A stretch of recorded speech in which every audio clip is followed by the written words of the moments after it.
আমাদের প্রতিনিধি সুপ্রকাশ চক্রবর্তী কলকাতা উত্তর লোকসভা আসনের গণনা সম্পর্কে জানাচ্ছেন। দেখো, অন্যান্য যে লোকসভা কেন্দ্র সেখানে ফল প্রায় প্রকাশ হয়ে গেলেও কিন্তু আমরা যেখানে আছি সেই উত্তর কলকাতা লোকসভা কেন্দ্রে যেখানে গণনা হচ্ছে সেই নেতাজি ইন্ডোর স্টেডিয়ামে, এখানে কিন্তু গণনার কাজ চলছে অনেকটাই ধীর গতিতে। যেমন বিভিন্ন লোকসভা কেন্দ্রে যেখানে আমরা সকাল থেকে দেখেছি যে প্রথমে পোস্টাল ব্যালট গণনা হয়েছে, কিন্তু এখানে যেটা দেখা গেছে যে এখানে পোস্টাল ব্যালট আসতে অনেকটাই দেরি হয়, সেই জন্য প্রথমেই ইভিএম এর গণনার কাজ এখানে শুরু হয়ে যায়।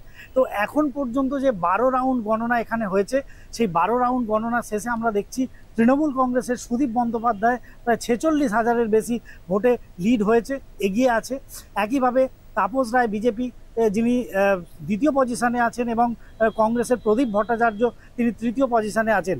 তো আমরা যদি সারা দিনের যে বিভিন্ন রাউন্ডের যে ভোট গণনা সেটা যদি ভালো করে প্রত্যক্ষ করি, তাহলে বুঝতে পারবো যে 6 রাউন্ড গণনার পর আমরা দেখেছি যে বিজেপির তাপস রায় তিনি বেলগাছিয়া কাশীপুর যে বিধানসভা কেন্দ্র সেখানে অনেকটাই এগিয়ে গিয়েছিলেন, কিন্তু এখন যে 12 রাউন্ড গণনা শেষ হয়েছে সেখানে আমরা দেখলাম যে তিনি কিন্তু বেলগাছিয়া বিধানসভা কেন্দ্রে যে এগিয়েছিলেন সেখান থেকে আবার পিছিয়ে গেছেন।